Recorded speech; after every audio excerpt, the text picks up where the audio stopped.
रीवा नगर निगम क्षेत्र के हालात क्या है। 4.5 करोड़ की लाइट का काम हमने करवाया है। आइडेंटिफाई कराया है क्या नगर निगम ने कि कोई कितनी जगह हैं जहाँ पे सड़क के ऊपर पानी भरा है, किन मोहल्लों में पानी भर गया बरसात के दौरान। आप पत्रकार हैं, आपको खोजना चाहिए। आप अगर नहीं खोज पा रहे मतलब आप पत्रकारिता नहीं कर रहे। क्या यहाँ पर के विकास में भी इसी तरह की नालियां बन रही हैं, पानी के झटके से टूट जाती हैं? ये अब आप खोजिए, नदी किनारे किनारे चलिए। सवाल ये है कि जो ये ब्लैक वाले खंबे हैं इनकी कीमत 2,70,000 के आसपास है एक खंबे की। इस पे 30% का कमीशन चल रहा है। जो लाइटें आपको दिख रही ब्यूटीफुल लाइटें ना, ये नगर निगम है। सड़कों की मरम्मत भी नहीं हुई, नई सड़कें भी नहीं बन रही हैं। यहाँ जो भी योजना है हाउसिंग बोर्ड की है। हाउसिंग बोर्ड कचरा बना देता है, फिर संचालन संधारण के लिए नगर निगम को देता है। शहर के कई हिस्सों में ऐसी स्थिति है कि सड़क के ऊपर से पानी बहता है। 100% तत्काल कोई जादू की छड़ी हमारे पास है नहीं कि हम तुरंत उसको का निदान करते हैं। जैसे इंदौर है, रायपुर है, ग्वालियर है, भोपाल है। पानी ऐसे काफी पत्रकार आते हैं और ये बोलते हैं कि ऐसी शिकायतें हैं, पर ये बता नहीं पाते वो कहाँ से जाते। राज्य सरकार से कोई पैसा मिलता नहीं। ऐसा है कि आरोप तो किसी के ऊपर कोई लगा सकता है जी। आरोप लगाने में कोई बड़ी बात नहीं होती जी। हिम्मत उसकी होनी चाहिए कि जो आवेदन में नाम लिखते थे कि फला आदमी कमीशन। तो 25 तक हम दिसंबर तक मेरा अनुमान है 25 दिसंबर तक हम 2025 दिसंबर तक पानी दे देंगे। नमस्कार, मेरा नाम है सुनील सुधाकर पांडे और आज मैं मध्य प्रदेश के रीवा शहर में हूँ। रीवा नगर निगम के महापौर जो हैं अजय मिश्रा, उनको 2 साल का वक्त बीत चुका है महापौर बने हुए। और ऐसे में 2 वर्ष पहले जब नगर निगम का चुनाव हो रहा था उस दौरान उन्होंने जनता से जितने भी वादे किए थे 2 साल के दौरान उनमें से कितने वादे पूरे हुए। रीवा नगर निगम क्षेत्र के हालात क्या हैं। बारिश का मौसम चल रहा है और इस बरसात के दौरान जनता की जो समस्याएं हैं उन समस्याओं के समाधान के लिए निगम सरकार क्या कर रही है, महापौर ने क्या कुछ अभियान शुरू किया हुआ है, इन सारे विषयों पर बात करेंगे। हालांकि कई सारे सवाल हैं, कुछ विपक्ष के आरोप भी हैं। इन सभी तरह के सवालों को लेकर के हम सीधे चलते हैं महापौर के पास। रीवा नगर निगम में आपको 2 साल पूरे हो गए, उसके लिए पहले आपको बधाई। पिछले 2 सालों में रीवा नगर निगम के विकास की बात करें अगर, तो आपकी प्रायोरिटी किन कामों में रही जिसको आपने प्रायोरिटी के साथ करवाया है? देखिए, रीवा नगर निगम में 2 साल में हम लोगों ने 188 करोड़ के लगभग खाली निर्माण के टेंडर कराए। रोड और नालियों के टेंडर हुए, जिसमें से 40% काम हमारे चालू हैं, कुछ काम उसमें पूरे हो गए। 60% काम अभी शेष बचे हुए हैं, जो निविदाएं 188 करोड़ की हुई खाली निर्माण की। हमने 136 करोड़ की पानी की योजना पे काम किया, इसका 154 करोड़ के लगभग का टेंडर हुआ जीएसटी सहित। उसमें हमारी 12 टंकियां बननी है और 2 फिल्टर प्लांट बनने हैं, 1 एनीकेट बनना है। 2025 में हमारी वो जो योजना है वो रनअप हो जाएगी। ये हमारी बड़ी महती योजना थी, महत्वाकांक्षी योजना थी। इसके लिए मैं लगातार प्रयास किया और उस प्रयास का हमको परिणाम मिला जी। सीवरेज का 4 साल पहले केके स्पन कंपनी का निविदा थी, पूर्व के जो महापौर थे लोगों ने किया था। बहुत उस समय भी हम लोगों ने उसकी शिकायत की थी। फिर कंपनी को हमने ही डिस्क्वालीफाइड किया और ये दूसरी कंपनी सहज कंपनी ने 126 करोड़ का टेंडर लिया, 121 करोड़ का सर। और आज वो काम कर रहा है, काम संतोषजनक है। सीवरेज का और पाइपलाइन का जब काम किसी भी वार्ड में होता है मोहल्ले में, 1 साल के लगभग लोगों को तकलीफ होती है, क्योंकि शहर की सड़कें खुदती हैं, फिर उसका रेस्टोरेशन होता है, फिर उसी तरह मूल रूप से बनाई जाती हैं। तकलीफें होती हैं लोगों को, पर काफ़ी सहयोग मोहल्ला के लोग कर रहे हैं और हमारे जो पार्षद हैं वो भी सारे सहयोग कर रहे हैं। इसलिए जो विकास की गति है वो स्मूथ ढंग से चल रही है। भैया, एक सवाल ये है कि रीवा शहर में चारों तरफ आजकल चौड़ी चौड़ी सड़कें देखने को मिलती हैं, लाइट जलती जगमग है पूरा रीवा शहर। लेकिन जो मोहल्लों के भीतर की बात कही जाए तो लोगों का आरोप है, जो ऐसा कहते हैं, शिकायत है, आरोप नहीं है, एक शिकायत है कि सड़कों की मरम्मत भी नहीं हुई, नई सड़कें भी नहीं बन रही हैं और गर्मी के समय पर तो कई दिनों तक कुछ जगहों में पानी की भी समस्या, ऐसा लोगों ने कहा। तो ये कब तक वो मोहल्ले आप बताएं। हाँ, ऐसे काफी पत्रकार आते हैं और ये बोलते हैं कि ऐसी शिकायतें हैं, पर ये बता नहीं पाते वो कहाँ से जाते जी। तो 188 करोड़ का मैंने आइडेंटिफाई किया था SF चौराहा से नजदीक राइट साइड में एक नई कॉलोनी बन रही शायद, क्योंकि डिवाइडर वाली कॉलोनी है। वहां पर कुछ लोगों से मैंने बात की थी तो गर्मी के समय पर जब मैं पिछली बार आया था आप तब उन्होंने पूछा था। कॉलोनी वार्ड 44 की बात कर रहा हूँ। जी वहाँ पर पानी की समस्या है जी और पानी की समस्या तो हमारे रीवा में बहुत थी, जी जबकि हमारे यहाँ बीहन नदी बहती है जी। 12 महीना, जी कैनाल से कनेक्टेड है, जी। तो पानी की समस्या नहीं होनी चाहिए। 200 करोड़ रुपए पानी में खर्च होने के बाद भी रीवा के लोगों को पानी नहीं मिला, जी तो हम लोग तो पानी पे काम ही कर रहे हैं। बिल्कुल तो मैंने आपसे बताया ही पहले कि ये हमारी 154 करोड़ की योजना चालू है, जी उसमें बहुत जल्दी टंकी बनने में समय लगता है, साल सवा साल लगेगा, जी अभी चालू हुई है। तो 25 तक हम दिसंबर तक मेरा अनुमान है 25 दिसंबर तक हम 2025 दिसंबर तक पानी दे देंगे। बिल्कुल। शहर के कई हिस्सों में ऐसी स्थिति है कि सड़क के ऊपर से पानी बहता है। जैसे नया बस स्टैंड की पीछे वाली सड़क में अगर जाएं शारदापुरम की तरफ, तो कुछ जगहों पर अभी नगर निगम में बाहर ही मैं कुछ लोगों से बात कर रहा था, तो उन्होंने कहा कि कुछ सड़कों में पानी ऊपर से बह रहा है। मैंने प्रत्यक्ष तौर पर देखने तो नहीं गया मैं, लेकिन ऐसा बोल रहे हैं लोग। तो इस तरह की जो भी चीजें हैं आइडेंटिफाई करा है क्या नगर निगम ने कि कोई कितनी जगह हैं जहां पे सड़क के ऊपर पानी भरा है, किन मोहल्लों में पानी भर गया बरसात के दौरान? ये सब आइडेंटिफाइड है। देखिए क्या है कि मैं बताऊं आपको कि विगत 20 वर्षों में कोई काम इस तरह तो हुए नहीं। जी अच्छा, अवैध कॉलोनियों का जाल बिछ गया, जी लोगों ने सिफारिश कर करके अवैध कॉलोनियों पे घर बनवा लिए। जी अब क्या है, अनसिस्टमेटिक डेवलपमेंट है, जी उसको सिस्टम में लाने में तो पैसा खर्च होता है। बिल्कुल। राज्य सरकार से कोई पैसा मिलता नहीं, जो भी पैसा ही जनता के टैक्स का पैसा है, उसी से काम करना है। और जो हमारा मूलभूत का पैसा आता है और 15वें वित्त का पैसा आता है वो भी कम हो गया, चुंगी छठी पूर्ति भी कम हो गई। तो लायबिलिटी अधिक है, उसके कारण तो दिक्कतें होती हैं जी। पर उन दिक्कतों को फेस करते हुए हमने 2 साल का अपना कार्यकाल बहुत अच्छे तरीके से पूरा किया। जनता का पूरा सहयोग था, 100% तत्काल। कोई जादू की छड़ी हमारे पास है नहीं कि हम तुरंत उसको का निदान करते। जो चीज 20 साल से 25 साल से गड़बड़ है उसको लाने में हमको समय तो लगेगा, उस काम में हम लगे हुए हैं। अभी हमारा जो टेंडर हुआ है, अगर वो काम सब पूरा हो जाएगा 188 करोड़ का, तो 60% 70% शहर हमारा अच्छा हो जाएगा। यहाँ कोई मास्टर प्लान नहीं था शुरू से, कोई मास्टर प्लान पे काम नहीं हुआ कि ड्रेन का पानी जो निकलना है ढलान किधर है, सारी ड्रेन को एक जगह लाकर जोड़ दिया, जिसके कारण जब बरसात होती है तो ओवरफ्लो हो जाता है नाला। ये समस्याएं जो है वो एक दिन में समाप्त नहीं हो सकती। आपने कहा कि शहर की बाकी सड़कें बहुत चौड़ी चौड़ी हो गई जी, पर उनकी क्वालिटी देखिए आप। जी रतहरा से चौराटा जी एक सड़क बनी जी 112 करोड़ की अभी सड़क बनी है। जी। तो आप जो सरदार पटेल से आईटी ऑफिस तक जाइए, पूरी सड़क में पड़ गई, जी। अभी खत्म नहीं, अभी उसका 1 साल नहीं हुआ पूरा। इस पर मैं आने वाला था, एक मेरा सवाल था। अभी दिल्ली में एक घटना हुई थी, आपने सबने सुना होगा। वहां पर एक राउज आईएएस एकेडमी के भीतर 3 बच्चे डूब के मर गए। बेसमेंट का मामला था वो, और उसकी वजह जो राउज एवेन्यू वालों ने और वहां के एमसीडी ने जो दी, तो उनका कहना था कि पानी, बारिश ज्यादा हो रही थी और सड़क में पानी भरा था। एक थार वाले ने बड़ी स्पीड से गाड़ी चलाई और उस स्पीड की वजह से जो पानी का फ्लो बढ़ा, उसके झटके से नाली टूट गई और एकेडमी के भीतर पानी भर गया।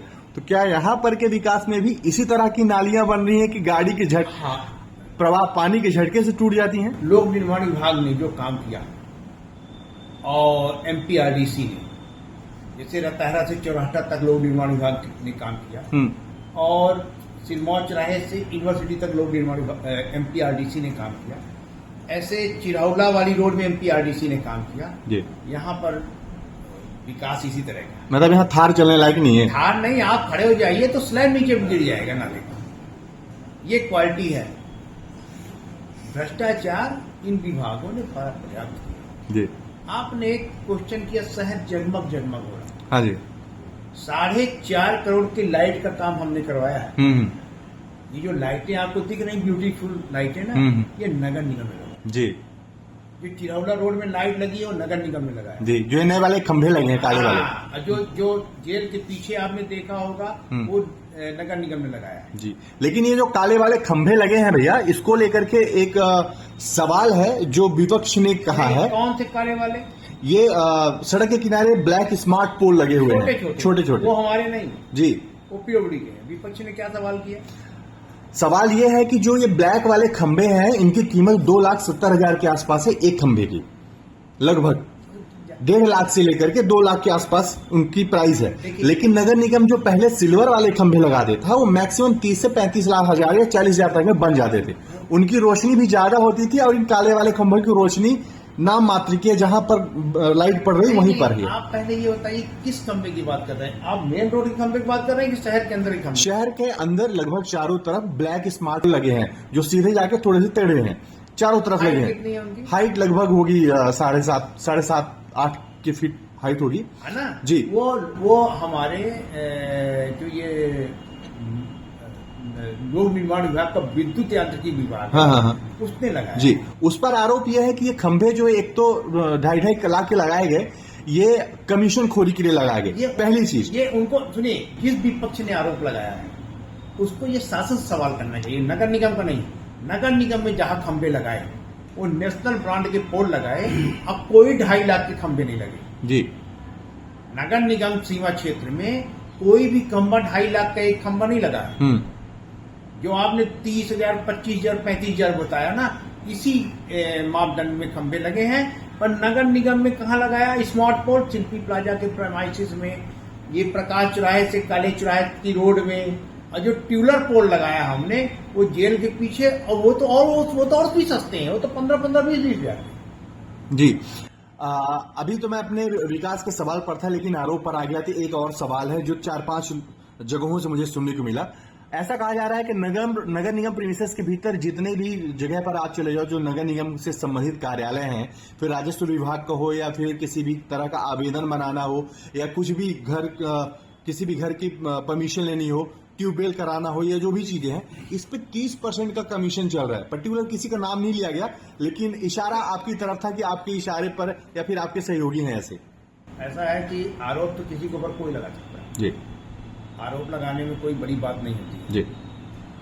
हिम्मत उसकी होनी चाहिए कि जो आवेदन में नाम लिखते थे कि फला आदमी कमीशन खा रहा है। जी। मैं तो बता रहा हूं कि सामने वाला कमीशन खा रहा है। जी। लिख के दो ना, लिख के दो, कार्रवाई करेंगे। जी। डर के आरोप लगा देना कि 30% कमीशन खा रहा, 25% खा रहा। आप तो उनसे, मैं आपके माध्यम से बोल रहा हूं कि जिन लोगों ने आरोप लगाया वो संबंधित का नाम लिख के दें और आकर बयान दें, उनके खिलाफ कार्रवाई की जाएगी। जी। एक सवाल और है जो जनता से जुड़ा हुआ है, जनता की प्रॉपर्टी का मामला है, इसलिए मैं ये सवाल कर रहा हूं। जो बीहर नदी है उसके बीच में एक टापू हुआ करता था, पहले काफी हरा भरा था, अभी उसके पेड़ काट दिए गए हैं और काफी लाइटें जल रही हैं उसमें, काफी अच्छा है, उसको स्मार्ट टापू बनाया गया है, उसका नाम इको पार्क है। सवाल यह है कि क्या वो जो पार्क है तो वो नगर निगम के अंतर्गत आता है? देखिए, उस पार्क की बड़ी लंबी कहानी है जी। पहली बात तो नेशनल ग्रीन ट्रिब्यूनल का जो गाइडलाइन है वो उसको लांघ के बना है। जी। यहाँ पर वो जब आप इको पार्क की बात करेंगे तो मध्य प्रदेश शासन और भारत सरकार के सारे संविधान उसके आगे नगण्य हो जाते हैं। जी। हमारे द्वारा बहुत बार शिकायतें की गई, रीवा के समाज सेविकों ने बहुत शिकायतें की, विपक्षी दलों ने शिकायतें की, पर मैं आपको बताऊं कि भारत का संविधान वहां पर 0 हो जाता है। तो जहां पर भारत का संविधान ही लागू ना हो तो उसके बारे में क्या मैं बताऊं? तो मतलब इसका मतलब यही है क्या कि जो आम जनता है, आम जनता का प्रवेश इसीलिए वर्जित है क्या वहां पर? भाई मैं बता क्या रहा हूं आपको कि मध्य प्रदेश सरकार का नियम कानून और भारत सरकार का नियम कानून दोनों उसमें फेल। वहां पे 100 रुपया का चार्ज लिया जाता है, तो 100 रुपया देकर के जाने वाले लोग जो हैं तो इनके लिए क्या ये तो उन लोगों को सोचना चाहिए जब इसका बड़े भव्यता से उद्घाटन किया था कि आम जनता के लिए खोला जाएगा। क्या उसे लीज पर दिया गया है? असल में वो पुरानी बिल्डिंग नगर निगम की थी जी। उस समय जिनकी परिषद थी, जो एमआईसी थी, भारतीय जनता पार्टी की, उन लोगों ने उसको इको पैटर्न को निःशुल्क दे दिया कुछ किराए भाड़े। तो क्या उसका किराया भी मिलता है नगर निगम को? अभी तक तो उसका कुछ भी नहीं मिला नगर निगम को। फिर वन विभाग ने इको पैटर्न को दे दिया, इन्होंने वन विभाग को दे दिया। फिर जो वन विभाग की गाइडलाइन थी उसमें साफ साफ था जो इको पैटर्न की थी कि ये रोड चलित मोटल बनेगा। मोटल कहलाता है 10 कमरे का एक रेस्टोरेंट छोटा सा, उसमें कोई मैरिज नहीं होगी, कुछ नहीं होगी, वो इको पैटर्न के हिसाब से रहेगा है। उसका पूरा स्वरूप चेंज कर दिया। कांग्रेस सरकार में हम लोगों ने इसका टेंडर निरस्त करा दिया था। फिर कांग्रेस सरकार जब गिर गई तो उसके बाद फिर उसका टेंडर किस बेस पे रिन्यूअल हो गया, उसमें बहुत सी कहानी है। हमने भी पत्र लिखा है, वो हम लोगों को उसमें हाई कोर्ट तक जाना पड़ेगा, हाई कोर्ट सुप्रीम कोर्ट तक समय लगेगा, पर रीवा की जनता की चीज रीवा की जनता को मिलेगी, समय जरूर लगेगी। बिल्कुल। इसी नदी से ही जुड़ा एक सवाल यह है, अलग अलग शहरों में अलग अलग जगहों में देखने को मिलता है कि रिवर फ्रंट बनाया जाता है, तो क्या रीवा रिंग रोड से लेकर के रीवा बाईपास तक नदी के दोनों तरफ सड़क बना करके रिवर व्यू जैसी कोई योजना है नगर निगम की या फिर आपकी जो बनाई जाएगी फ्यूचर में? यहाँ रिवर फ्रंट बना हुआ है, आपने देखा नहीं क्या? रीवा का रिवर फ्रंट देख लीजिए, साबरमती फेल है, देखने को नहीं मिला, इसीलिए कहाँ पर बना है, किससे खोजा जाए? ये अब आप खोजिए, नदी किनारे किनारे चलिए, इको पार्क से लेकर और पचमढ़ा तक जाइए, आपको रिवर फ्रंट दिखेगा। आप पत्रकार हैं, आपको खोजना चाहिए। आप अगर नहीं खोज पा रहे हैं मतलब आप पत्रकारिता नहीं कर रहे। जी जी, नहीं इस पे कोई योजना है नगर निगम की क्या? आप कोई फ्यूचर में? कोई योजना नहीं, यहाँ जो भी योजना है हाउसिंग बोर्ड की है। हाउसिंग बोर्ड कचरा बना देता है, फिर संचालन संधारण के लिए नगर निगम को देता है।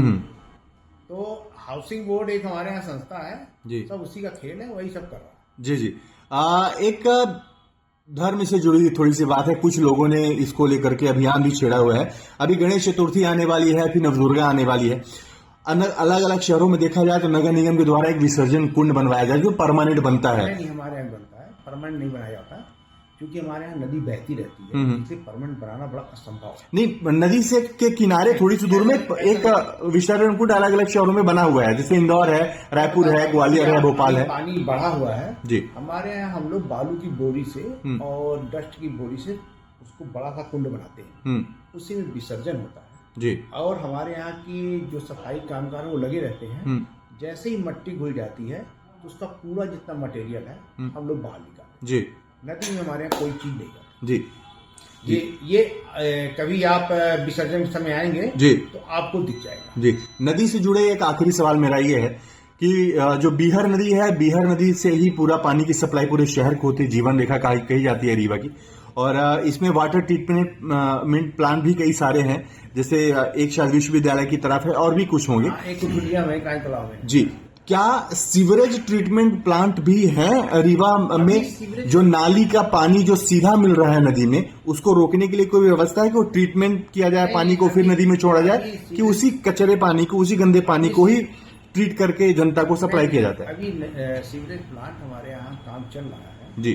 अभी ये तो चालू का बताया आपको, 4 साल पहले जो कॉन्ट्रैक्टर लिया था वो डिफॉल्टर हो गया जी, उसको टेंडर टर्मिनेट कराया। अभी हमारा साल भर भी नहीं हुआ जी टेंडर हुए, तो वो काम चालू है। 6 ट्रीटमेंट प्लांट बन रहे हैं। कहाँ पे बने, थोड़ा सा पॉइंट कर देंगे प्लीज। एक तो बन रहा है आपका विवेकानंद नगर में, एक बिछिया में बन रहा है, एक 12.5 MLD का झिरिया में बना हुआ है, पुराना PHE का, उसको भी हैंड ओवर लेंगे। एक आपका ढिकाहा में बन रहा है जी, और एक नदी के किनारे बना रहे हैं घोघर के पास, जो नाला के पानी को ट्रीट करेगा। इस तरह के चालू है। अब ये जब चालू हो जाए तभी हम बोलेंगे कि चालू है जी, अभी तो निर्माण चालू जी जी। एक नगर निगम से संबंधित सवाल है, बहुत अखबारों में छप रहा है, खूब ज्यादा छप रहा है। नगर निगम में नियुक्तियों को लेकर के है, यहाँ पर एक कोरोना काल के दौरान 2020-21 के आसपास कोई नियुक्ति हुई थी, कोई नाबालिग सा लड़का है, विश्वविद्यालय पुलिस ने उसको पकड़ा है किसी गोलीकांड में।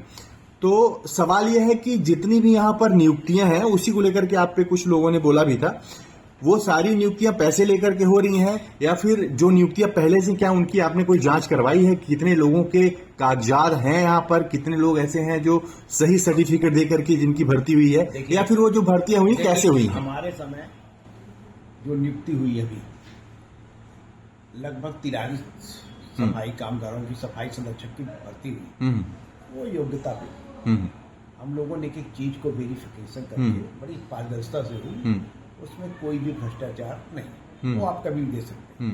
जो पुरानी नियुक्तियां हैं, उस समय के कौन MIC मेंबर थे, कौन कमिश्नर थे, कैसे किया, ये बहुत बड़ा मामला होता है सफाई कामगारों का, इसको देख पाना बड़ा मुश्किल होता है। जब बात सामने आई तो उसकी जांच कराई गई, जांच कराई गई, तब उस पर जांच कर रहे हैं कमिश्नर। क्या अभी आगे कोई जांच बैठाई जाएगी कि सभी कर्मचारियों का? वो तो देखिए क्या है कि जिन लोगों ने भर्ती किया पूर्व के लोगों के सबके खिलाफ कार्रवाई होगी। अभी जितने कर्मचारी हैं क्या उनके दस्तावेजों की जांच नगर निगम करवाएगा? चालू है। जी ठीक है। सफाई की आपने बात की, सफाई संबंधित एक सवाल यह है कि कई बड़ी गाड़ियां हैं नगर निगम के पास, लेकिन क्या उनको चलाया जाता है? लोग ऐसे कहते हैं कि बहुत कम देखने को मिलती हैं कि वो सड़क पे चल रही हैं सफाई करते हुए। असल में एक चीज का बड़ा दिक्कत है कि लोगों को नॉलेज नहीं। जी। जैसे बिजली के खंभे की ही बात है जी। 1.5 लाख का कोई भी पोल नहीं आता, कितना भी अच्छा बनवा दो। अब जब 1.5 लाख का पोल ही बता दिए और 30% कमीशन बता दिए खाली जन्म प्रमाण पत्र, मृत्यु प्रमाण पत्र इसमें बनवाने में, तो ये क्या है कि ये एक अल्पज्ञानी लोगों जैसी बात करने वाले लोग हैं। नगर निगम में कचरा उठाने का कॉन्ट्रैक्ट है वेस्ट टू एनर्जी प्लांट का, रैम की कंपनी। तो बड़ी गाड़ियां जो हैं हमारी, वो सिर्फ हमारे अपने निजी उपयोग में आती हैं। जहां पर हमने झाड़ी कटवाई, कुछ कटवाया या एक्स्ट्रा काम कराया तब। और जब हम बड़ी गाड़ी अपनी देते हैं उनको, रैंकी वालों को, तो उससे हम किराया भी देते हैं। तो अब हर चीज का होर्डिंग लगाकर प्रचार नहीं किया जा सकता। जी बिल्कुल। सूचना का अधिकार है जी, आम नागरिक को, इसकी स्वतंत्रता है। सूचना का अधिकार लगाइए, निकलवा लीजिए। बिल्कुल बिल्कुल।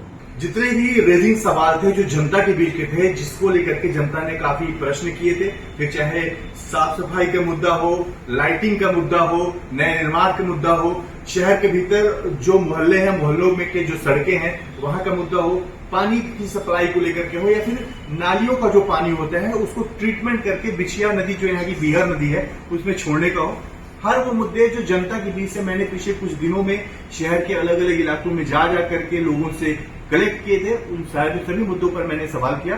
महापौर जी ने पूरा यथाउचित उसका उत्तर दिया है और ये आश्वासन दिया है कि जितने भी प्रोजेक्ट पर वो काम कर रहे हैं, आने वाले साल से 1.5 साल के भीतर जनता से जितने भी वादे उन्होंने किए थे चुनाव प्रचार के दौरान, उन सारे वादों को निभाएंगे और रीवा शहर में एक बेहतर व्यवस्था बना करके देंगे। धन्यवाद।